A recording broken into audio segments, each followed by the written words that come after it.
नमस्कार दोस्तों, मैं कुणाल सर आप तमाम लोगों का हमारे YouTube चैनल exammantra.com में स्वागत है। यदि आपने हमारा चैनल सब्सक्राइब नहीं किया तो सबसे पहले आप हमारा चैनल सब्सक्राइब कर ले और बेल आइकन बिल्कुल दबाना ना भूले, जिससे जो भी वीडियोस अगर हम अपलोड करते हैं वो डायरेक्ट आपको मिलेगा। यहाँ आपको हर चीज़ की तैयारी करवाई जाएगी। यहाँ आपके कौन कौन से वैकेंसीज आ रहे हैं वो बताए जाएंगे, यहाँ कौन कौन सी वैकेंसी में कितने पद हैं वो बताए जाएंगे, कैसे तैयारी करनी है वो बताई जाएगी। आपको A to Z जो मटेरियल होता है कैसे कैसे आपको पूरी एग्जाम की पूरी फुल्ली प्रिपरेशन करवाई जाएगी। इसलिए आपको हमारा चैनल जो है जरूर सब्सक्राइब कर लीजिए और अपने जितने भी फ्रेंड्स हैं सभी को शेयर कीजिए।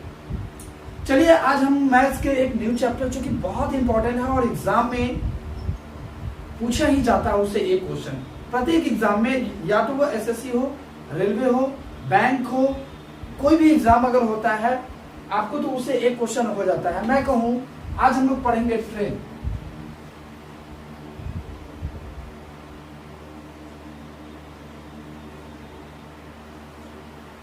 रेल, ठीक है दोस्तों। मैं कहूं तो ये ट्रेन जो है, रेल जो है वो टाइम एंड डिस्टेंस पर पूरा आधारित है। मतलब कहें कि टाइम एंड डिस्टेंस का जुड़वा भाई है। क्या है? टाइम एंड डिस्टेंस का जुड़वा भाई है। तो चलिए इसके लिए पहले कुछ पॉइंट्स को हम लोग समझते हैं कि आखिर ट्रेन क्या है और ये कैसे कैसे कार्य करता है। बस थोड़ा सा डिफरेंस। तो आप देखिए हमने पहला पढ़ना क्या है, ट्रेन। अब पहले हम दोस्तों जानते हैं कि रेल है क्या। पहले पॉइंट नंबर में मैंने बताया है कि लंबे लंबे ट्रेन होने के कारण किसी भी वस्तु को पार करने में अपने समय शरीर के बराबर की लंबाई को ही पार करती है ट्रेन।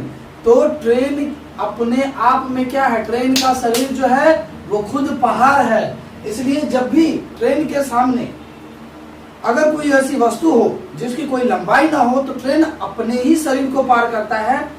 तो चलिए दूसरा पॉइंट है, तो वो अपने शरीर को पार करता है तो ट्रेन की जो शरीर जो दूरी उसने तय की वो अपना शरीर का ही दूरी जो है उसका कुल दूरी होता है। अगले पॉइंट की बात करते हैं, जब ट्रेन किसी भी वस्तु को पार करती है तो यदि वस्तु में लंबाई ना हो तो ट्रेन अपना शरीर ही पार करती है। मैंने बताया, ऊपर अभी बताया है, अपने ही शरीर पार करती है। इस तरह उसके द्वारा तय की गई दूरी जो है ट्रेन की अपनी लंबाई ही होती है। यदि आप बताएं ट्रेन के सामने हमारी लंबाई कुछ है, नहीं है। ट्रेन के सामने कोई पेड़ की लंबाई है, कुछ है, नहीं है। ट्रेन के सामने कोई पोल की लंबाई कुछ है, नहीं है। तो इस तरीके से आप यहाँ मैंने देखिए पेड़, पोल, आदमी इत्यादि इसी तरह। तो ट्रेन वैसे किसी वस्तु को यदि पार करती है जिसकी लंबाई ट्रेन के सामने नगण्य हो, न के बराबर हो, तो ट्रेन अपनी ही लंबाई को जो है वो क्या करती है, पार करती है। क्यों? क्योंकि ट्रेन का शरीर जो है वो खुद ही पहाड़ है। ठीक है, आइए अगला बात करते हैं। यदि ट्रेन वैसी किसी वस्तु को पार करती है जिसमें लंबाई हो तो ट्रेन अपनी लंबाई और वस्तु की लंबाई को मिलाकर कुल दूरी तय करती है। अब बताइए ट्रेन, आप देखेंगे क्वेश्चन, ट्रेन किसी प्लेटफॉर्म को पार कर रही है तो प्लेटफॉर्म की भी तो अपनी लंबाई है, प्लेटफॉर्म की भी तो अपनी लंबाई है। तो दोस्तों उस केस में क्या होगा, प्लेटफॉर्म की लंबाई और ट्रेन की लंबाई दोनों को मिलाकर जो लंबाई होगी, दोनों को जोड़कर वो कुल दूरी कहलाएगी। बात समझ में आई? अब ट्रेन किसी गुफा को पार कर रहा है तो वो गुफा की भी लंबाई और ट्रेन की लंबाई, इस दोनों की लंबाई जोड़ देते हैं तो वो हमारी दूरी बन जाती है। ट्रेन किसी बांध को पार कर रहा है, ब्रिज को पार कर रहा है तो उस ब्रिज की लंबाई और इस ट्रेन की लंबाई दोनों को जब जोड़ देते हैं तो वो हमारा जो है कुल दूरी कहलाया जाएगा। ठीक है दोस्तों, आइए अगले पॉइंट में समझते हैं।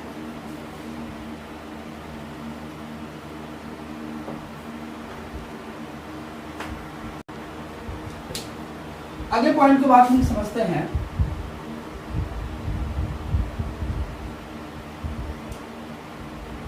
पॉइंट थ्री में हम समझेंगे।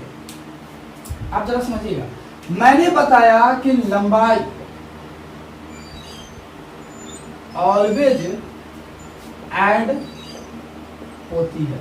ध्यान रखिएगा, लंबाई ऑलवेज ऐड होती है, चाहे वह किसी भी डायरेक्शन में हो। लंबाई ऑलवेज ऐड होती है चाहे वो किसी भी डायरेक्शन में हो। अगर ट्रेन, सपोज दैट ये देखिए ट्रेन, ये ट्रेन है, ये लंबाई है, जरा ध्यान दीजिएगा। ट्रेन की लंबाई हम एग्जाम्पल से समझते हैं 200 मीटर ट्रेन की लंबाई है, ट्रेन 1। और ट्रेन 2 इधर गया, ये ट्रेन 2, इसका लंबाई जो है मान लीजिए 300 मीटर। अब ये अपोजिट डायरेक्शन में दोनों है, दोनों सॉरी सेम डायरेक्शन में है, फिर इसका जुटेगा, लंबाई कितना हो जाएगा 300 200 500 मीटर। ये सेम डायरेक्शन में है। लेकिन अगर आप देख रहे हैं कि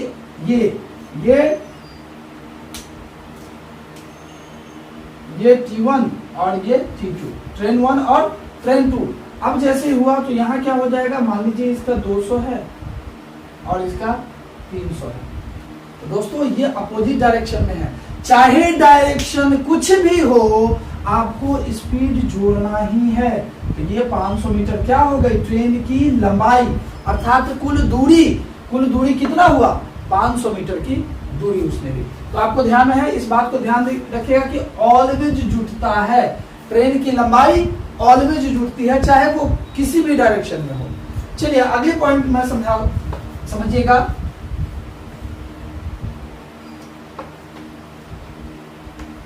ये तो मैंने लंबाई की बात कर दी, ये हमने लंबाई की बात करी।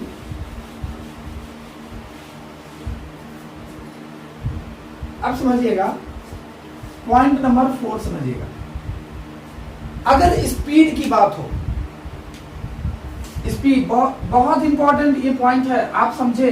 स्पीड क्या है, पॉइंट इसमें पहला नंबर आप समझिएगा। स्पीड के बारे में समझते हैं कि यदि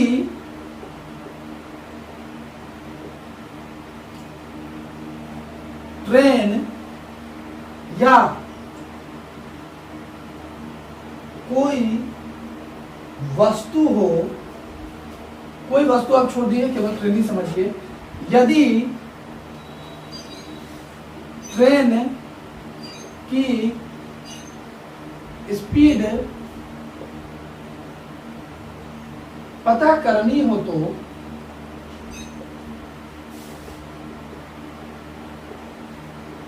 सबसे पहले उसकी डायरेक्शन देखेंगे।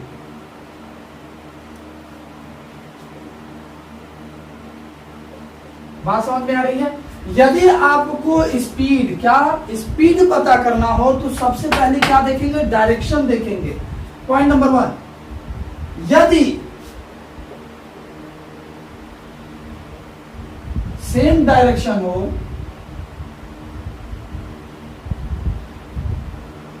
तो स्पीड माइनस होगा, समझे।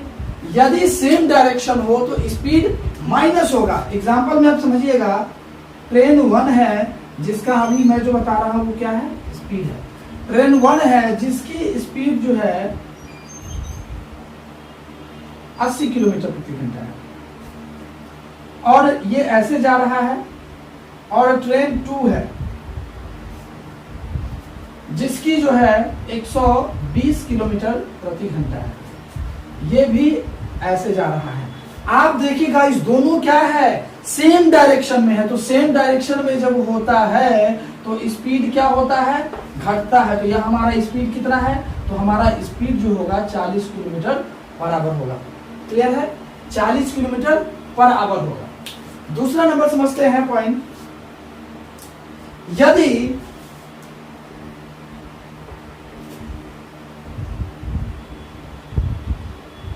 अपोजिट डायरेक्शन में हो तो स्पीड प्लस होगी, ठीक है ना। यदि ट्रेन उसका ट्रेन जो है उसका डायरेक्शन जो है अपोजिट होगा।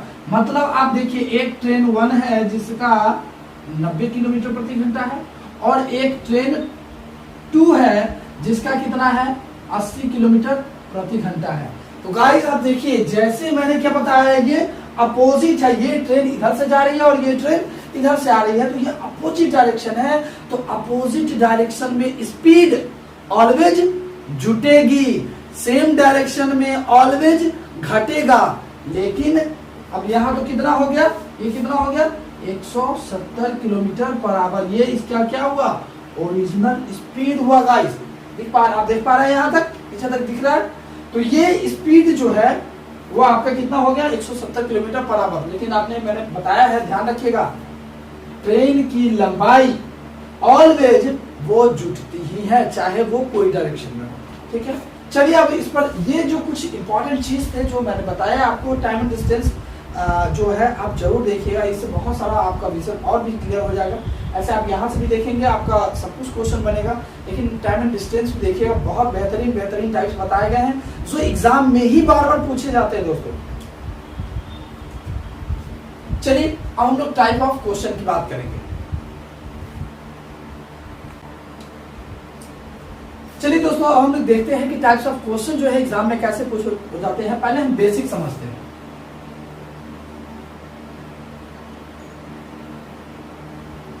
बेसिक क्वेश्चन या कहें कि रूट्स।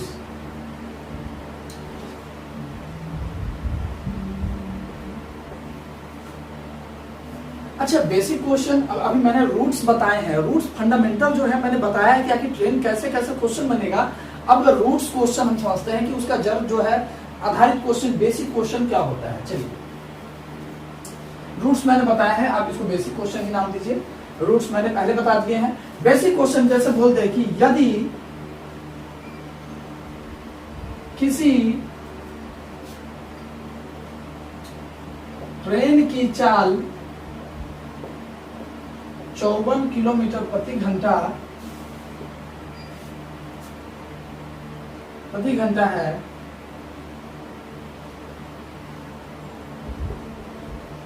और वह किसी दूरी को 20 सेकंड में पार कर लेता है,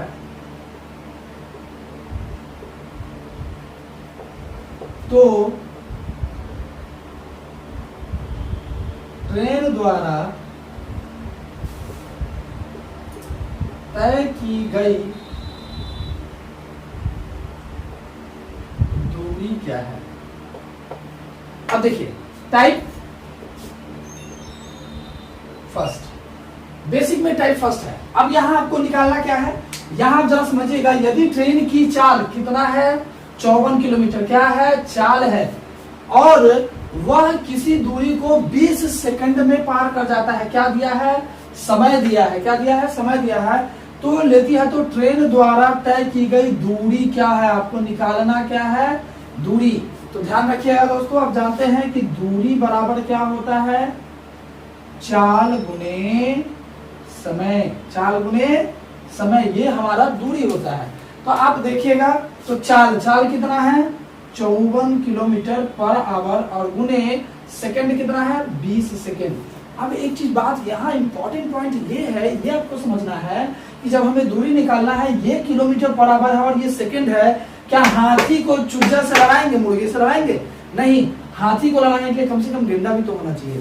तो जब ये किलोमीटर पर आवर में है तो ये भी जो है घंटे में होना चाहिए, या ये सेकंड में है तो ये मीटर पर सेकंड में होना चाहिए। आप तो हम ये सेकंड में है तो इसको मीटर पर सेकंड में से चेंज करेंगे, तो सेकंड में जो है चेंज करने के लिए कितना हो जाएगा 5/18। ये चीज मैंने पहले बताया था, आप पीछे वीडियोस जो है हमारा टाइम एंड डिस्टेंस का हमने जो डाला है उसमें जरूर देखिएगा। फिर भी चलिए मैं बताता हूँ, किलोमीटर पर आवर को यदि मीटर पर सेकंड में चेंज करते हैं तो बड़ा से छोटा में चेंज करते हैं तो छोटकू ऊपर आवर को नीचे, ठीक है। और जब छोटा से बड़ा में चेंज करते हैं तो बड़कू ऊपर और छोटकू नीचे। तो हमने बड़ा से छोटा में चेंज करना है तो छोटकू ऊपर, बड़ा नीचे। 18 तिहाई 54, तो कितना हो जाएगा? 3 5 15, 15 गुना 30। तो 300 मीटर की दूरी किसने, उस ट्रेन ने 54 किलोमीटर प्रति घंटा की रफ्तार से 20 सेकंड में 300 मीटर की दूरी तय की। क्लियर है? आप लोगों को कैसा लग रहा है, आपको कैसा फील कर रहे हैं? क्वेश्चन जब बना रहे हैं तो कितने क्वेश्चन जो है आपको सॉल्व हो जा रहे हैं? क्या कहीं परेशानी हो रही है? आप मुझे कमेंट में करके जरूर बताइए। आपको किसी तरह की प्रॉब्लम हो रही है बनाने के दौरान तो वो भी मुझे कमेंट में बताइए। क्वेश्चन आप सेंड करें जिससे मैं उसका भी उस तरह की टाइप को लेकर आऊं और मैं आपको कमेंट उसका जो है जवाब दे सकूं। चलिए दोस्तों, नेक्स्ट क्वेश्चन की ओर हम लोग चलते हैं। चलिए अब हम लोग देखते हैं टाइप 2। अब हमने देखा कि दूरी निकालना देखा। अगर आपको चाल पर क्वेश्चन पूछे तो कैसे पूछे? देखिए क्वेश्चन होगा कि यदि किसी ट्रेन की लंबाई 300 मीटर है, यदि वह किसी पोल को 15 सेकंड में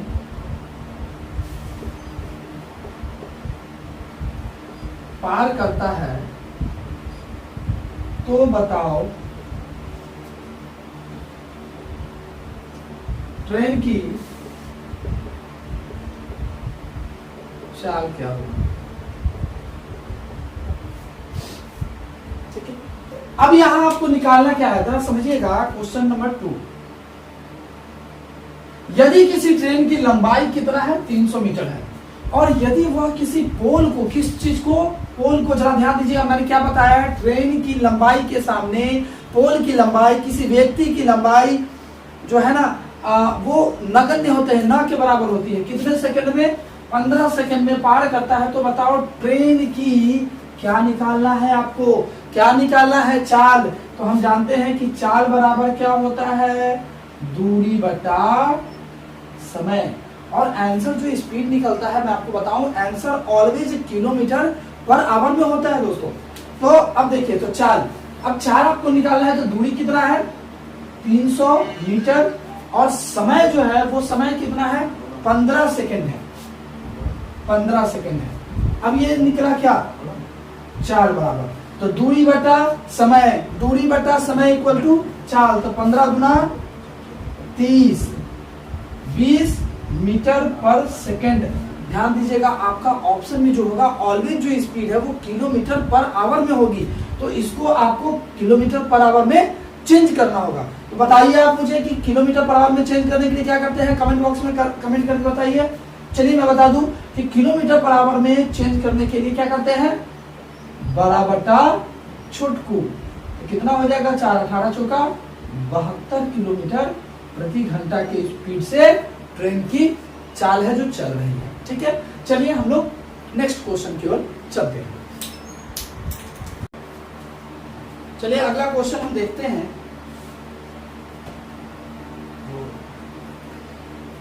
दोस्तों अगला क्वेश्चन हम देखते हैं, ये हमारा बेसिक है, बेसिक का क्वेश्चन नंबर 3 देखिएगा। क्वेश्चन अगर हो, यदि कोई ट्रेन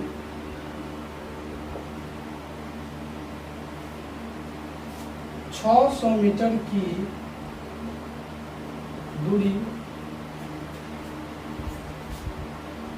54 किलोमीटर प्रति घंटा की चाल से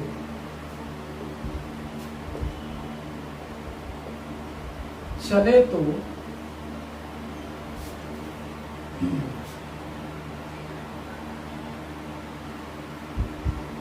उसे उस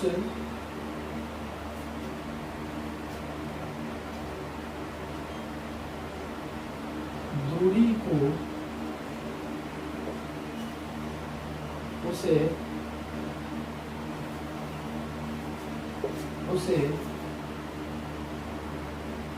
उस पोल को पार करने में कितना समय लगेगा।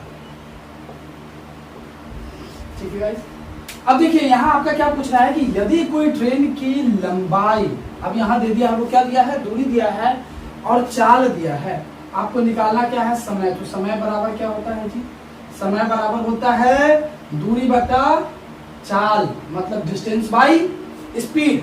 अब दूरी कितना है आपका, दूरी कितना है, ये हो गया 600 मीटर, और स्पीड कितना है, स्पीड जो है आपका 54 किलोमीटर पर आवर। तो दूरी बटा समय। अब जरा ध्यान दीजिए, ये जो है वो क्या है, मीटर में है, और ये क्या है, किलोमीटर पर आवर में। तो जब ये मीटर में है तो ये भी मीटर पर सेकंड में होना चाहिए कि नहीं होना चाहिए, होना चाहिए। तो किलोमीटर पर आवर को मीटर पर सेकंड में क्या करने के लिए, छोटकू ऊपर और बड़कू नीचे। तो ये 18 पलट के ऊपर चला जाएगा, 18 तिहाई 54, और ये हो जाएगा 15, 15 चौका 60, मतलब कितना हो जाएगा, 40 क्या हो जाएगा, सेकंड। 40 सेकंड का उसे समय लगेगा। तो दोस्तों आज का सेशन हम यहीं पर खत्म करते हैं। कल फिर नए जोश, नए जुनून के साथ, नए बेहतरीन क्वेश्चन के साथ हम फिर से उपस्थित होंगे। और उसके लिए आप जो हमारा चैनल, यूट्यूब चैनल जो है exammantra.com जरूर सब्सक्राइब कर लीजिए और अपने सभी मित्रों को शेयर कीजिए, क्योंकि मैं यहाँ सब कुछ पढ़ाने वाला हूँ, सब कुछ बताने वाला हूँ। Thank you so much.